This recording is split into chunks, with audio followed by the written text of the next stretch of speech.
Welcome to Three Questions, where critical thinking is king, and my opinions and research are only here to guide your learning and deeper understanding. Hey, I'm your host, Meghann, and I am so honored you clicked on Three Questions today so we can talk about teaching. What it is, why it's important, and maybe how we can do it better. And you might be listening to this right now and saying, well, I'm not a teacher.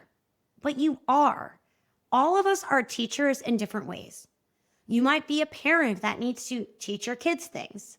You might be a teacher at a school. You might be someone that teaches movement to adults. You might be someone who teaches courses to adults. You also might be someone that needs to teach someone a lesson. All are fine.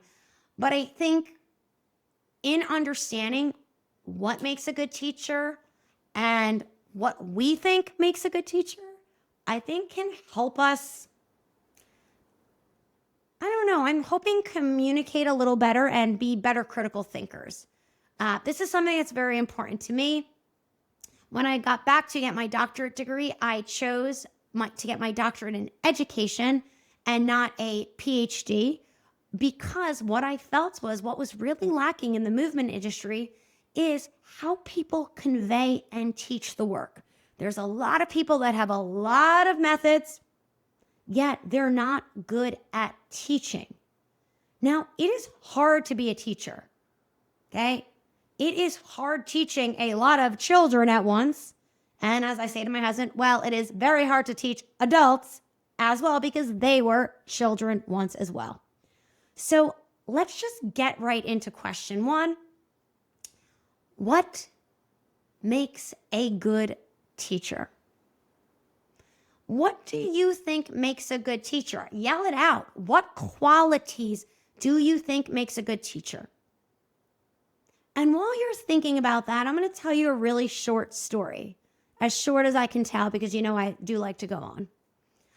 When we first started teaching the Advanced Neurotechniques course for the Neuro Studio, I was teaching the techniques I developed. I wasn't teaching somebody else's techniques. I wasn't teaching something where there was a textbook. And in the effort to really try to teach everybody how I was doing and getting these great results, I just really wanted them to understand and not make the same mistakes I made. And in that effort, while some people really loved the courses, I don't think I was really teaching as well as I do now. And there was a huge turning point for me. I remember the course specifically. A lot of people in the course are really enjoying it. And there was this one teacher who was just questioning every friggin' thing I said. Well, based off what you're saying, everything I'm doing is wrong. And I was like, nope, never said that. That's you interpreting it. And it turns out she was living in a lot of pain. She was teaching Pilates, and she felt like I was questioning what she did. And then I'm like, well, if what you're doing is so great, why are you living in so much pain? But we got to a deeper conversation, which is not what this is about. It's what happened after that. I remember leaving that course and saying, hey, maybe I'll just teach this course as a mentorship. Maybe it's not for everybody. And I had a call with somebody in the movement industry that I respected. And I was telling her what was going on, and she said, don't dumb your work down for anybody. And that really made me puff up my chest. Yeah, everybody's an idiot. Nobody's as good as me. And as I'm thinking about that, I'm like, that does not feel good. And then I realized that's not a teacher. And some people, I think this person likes overcomplicating things, so people think they are very smart. To me, I say this to my husband all the time. My husband teaches special ed.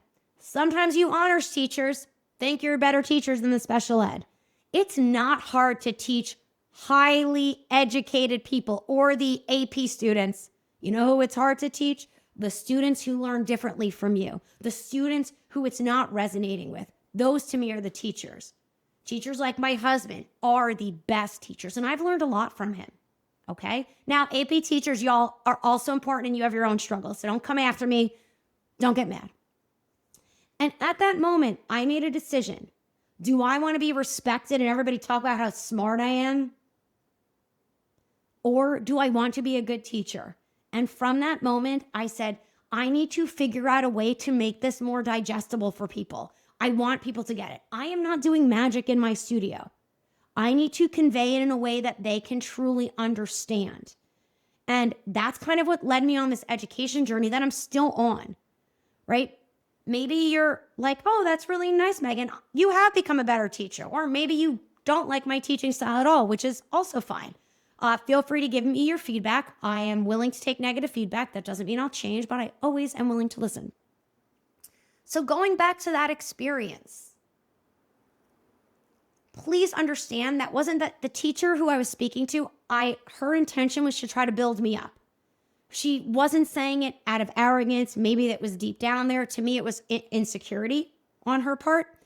But I really do think being a good teacher is someone that can teach the unteachable. And I don't even like that because I don't think anybody is unteachable. But maybe you've got a son or a daughter, or you were that student that people said, oh, they're just not smart. They just don't get it. I believe everybody has a zone of genius and a unique way that they learn. Now, I'm not saying teaching is easy. So if you're a teacher and you're getting upset already, you're not listening. Okay? Please hear me out, and then you can get angry at me later. So what makes a good teacher to you? Maybe this will help. Think of your first positive experience with either learning or teaching. Do you remember it? Do you remember the teacher's name? I bet you can. Give him or her props. Miss Oshesky, my second grade teacher. I remember I was really good at math, and I felt between two worlds. Am I the funny one or the smart one? And she said to me, you can be you can fart. You can be smart and funny. You don't have to choose, Meghann. And that was such a turning point in my life because I liked being the class clown, the funny one, but I also liked getting good grades and getting that respect. Can you be both? Right? It was a chip on my shoulder early in my career because I talk to everybody like this, right? So people might not assume I know what I'm talking about. And it was a chip on my shoulder until I really had the competence in what I was doing. So who was that teacher that changed things for you, made you see yourself feel good? Did they tap into a feeling? Like that teacher made me feel seen. She made me feel special.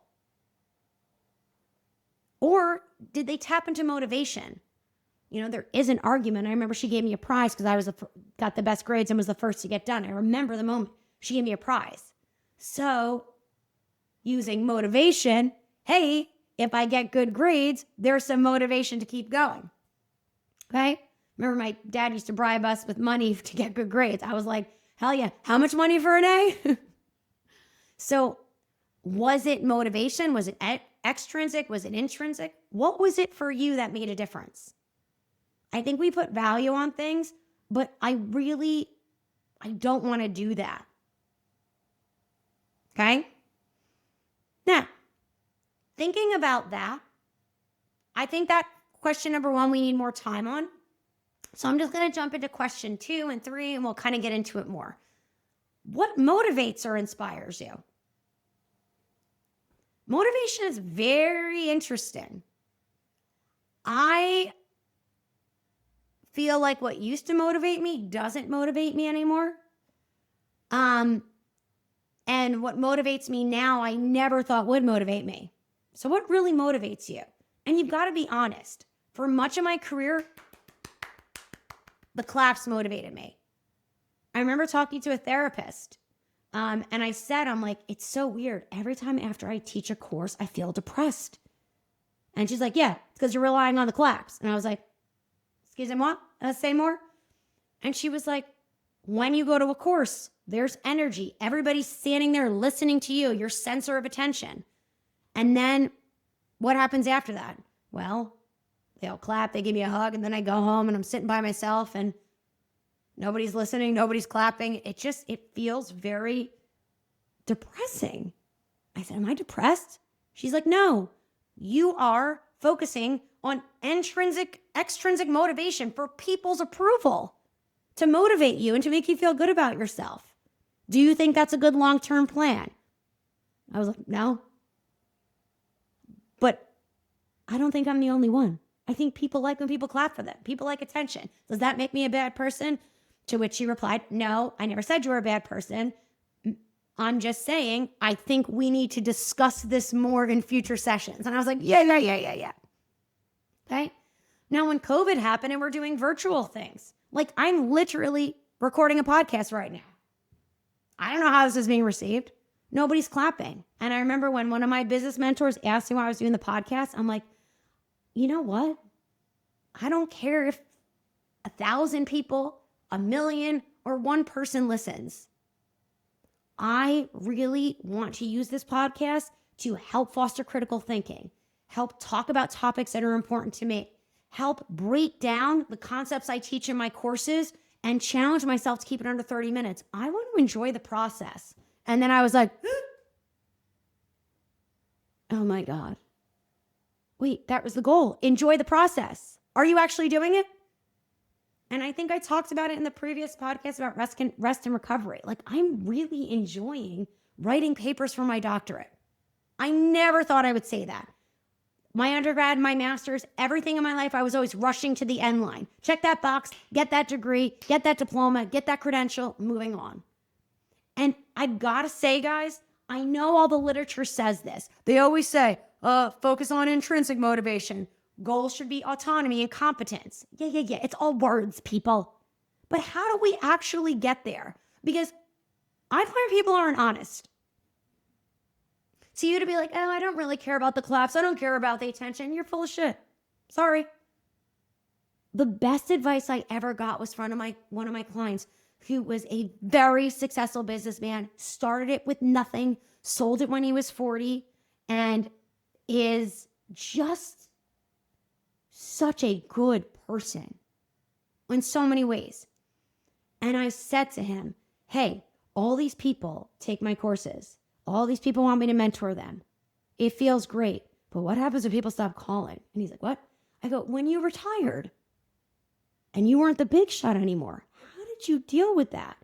And he was the first person to be honest. He's like, oh my God, it sucked. It took me a while. He's like, I joined the board of this. I did all these things because I needed to feel important. And then realized I can keep some of that, but I had to figure out what was important in life. And he's like, I always knew it. I always put family first, but I was doing this. And it was so awesome to hear somebody that was more successful than I'll probably ever be saying, you know what? It really sucked when I wasn't the big man on campus anymore. And I think if we could all just kind of admit that, it will be so much easier to get to kind of competence or, the idea of autonomy. And I don't want to just throw words out there. So when you think of competence, I feel like competence is like, oh, they're just competent at that. But I want you to think there's mastery or kind of a deeper understanding. So I'm always looking for competence. One of my motivations is being competent at what I do, being able to explain it simply to my uncle, to someone in the course, to a physical therapist, to a neurologist, because I think true intellect comes from being able to not overcomplicate shit and use word salad. Nothing annoys me than word salad. Okay? So how can I become more competent at what I do? And it's talking about it. It's making mistakes. Did you hear that? Making mistakes. Circle back to what I said at the beginning. When I was trying to be a good teacher, I was trying to help my students avoid making the same mistakes I did. I didn't want them to make those mistakes. I wanted them to get to the answer faster. That's what I thought a good teacher was. I was wrong. A good teacher allows their students to make mistakes, to guide them, to allow them to critically think. And even further, my research on the cerebellum, making mistakes is critical. If there's no awareness of movement mistakes or mistakes, the cerebellum doesn't kick in. So on twofold, having competence about how I use brain science and movement led me to a deeper understanding of my teaching, of how do we allow our students, our children, Anybody we're teaching something, make a mistake and be there to kind of support them through the next phase. That to me, guys, if we could all just do that a little better without shame, that I think could be really powerful for all of us as teachers. I also feel I have this weird thing with like autonomy is I found online education, it's like you need a lot of autonomy. You need to not need constant approval or rigid rules. You kind of have to be a self-starter. And not everybody learns best that way. They need someone guiding them a little bit, helping them figure out where they need to be. And usually those people who have trouble with autonomy my hypothesis is we haven't created the sensory environment for them. They're not comfortable, whether it's in their skin, their situation, their eyes probably can't focus, their head is moving when they don't know it is, their body and brain are giving them different signals. So it's easy to say, oh, just figure this out on your own. But if you start spinning and aren't grounded as a person because of sensory issues, that's going to be really hard. Now as an adult, like I require autonomy. Like I do not like any rigid rules and I freaking hate busy work. So if you're a teacher, I am going to challenge you. Stop giving busy work for homework. I'm taking a course right now just on foundational, like educational theory. And I felt like such a brown noser, but like I wrote the professor an email and I was like, I must say, this has been the best course I've taken at the doctorate level. I feel like all of your assignments have made me a better teacher. And the reason why I did that was because as someone who cares a lot about assignments, that feedback I think is really helpful. I think sometimes I only give negative feedback. And what was interesting is every assignment has kind of created me to think about something in a different way and apply it. Okay? Even just thinking about, I had to do a paper recently off Maslow's, hierarchy of needs, which I haven't even explored. If you don't, just go look at it. And I was looking at the hierarchy of needs, and at the bottom is the biological, sleep, rest, nutrition.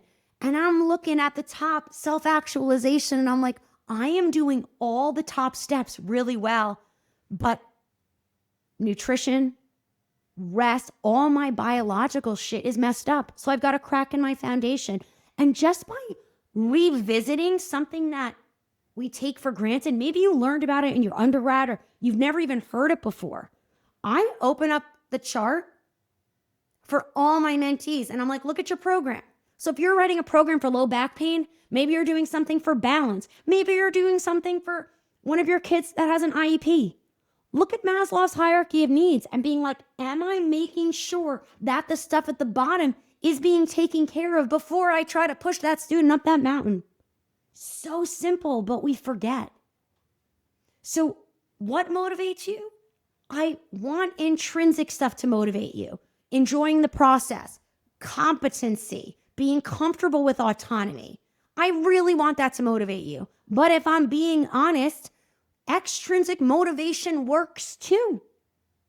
And maybe we can challenge ourselves is how can I improve my competency on what I do? I want you to be able to say, I am the best at what I do.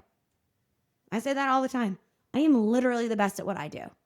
Soon, and why I ask my client that goal, that question before, is my goal with my mentees is I want them to be better than me. I need them to be better than me. Because number one, my value, one of my goals is being an exceptional teacher. I want, when someone goes, what teacher made a difference in the life? I'd love someone to say Meghann, Koppele, Duffy one day. Maybe because of the external, but I'll never hear them say it. I want someone to feel smart when they didn't before. Okay? So I need them to be better about me. And I need their help. I can't do this alone. And I asked my client, because I'm like, yo, it's really easy to say that. None of them are there yet. People are getting closer. What happens when they get better than me? How am I going to deal with that? And he's like, you will, but you need to talk about it. Keep asking me questions. I'm here for you anytime. And it was so refreshing to admit something I didn't like about myself. I'm saying I want them to all be better than me, but it's easy to say it. Let's see what happens when it happens. And any of my mentees listening, rise to the occasion. You all can do it. I'm pushing for you, okay? And when you're better than me, reach out and ask how I'm doing. I'm just kidding, but I'm not, okay? So the last question, which I think is the most important, guys, and this is going to be the hardest for you to answer, but where can you improve as a teacher? Now, you might not be teaching as a profession, but where can you improve as a teacher? Where do you think? Maybe understanding motivation better? Maybe you'll look at this Maslow's hierarchy of needs and be like, Meg, that sounds cool. I want to look at that. Maybe it's just being a better listener. My brain works very fast. And one more story for today. I was reading a book on communication because I have some students that aren't great communicators. They feel shy or they don't know when to interject. And I wanted to read a book about communication because I thought I was an excellent communicator. If you're watching me on YouTube, you can see my face, but if you didn't, my eyes are rolling. And as I'm reading this book, I'm thinking, you are a okay communicator. You could be a better communicator.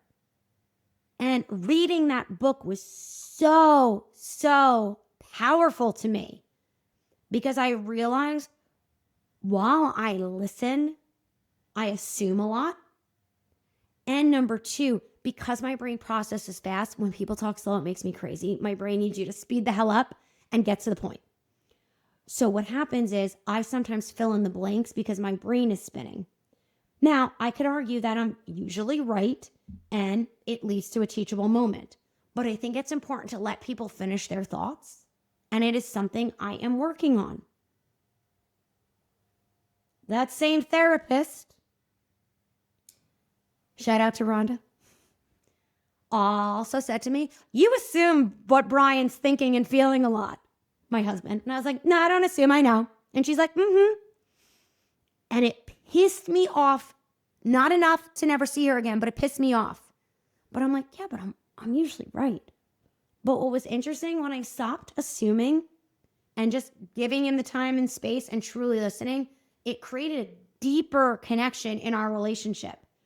And I realized, he doesn't listen to my podcast. He listens to me all day long.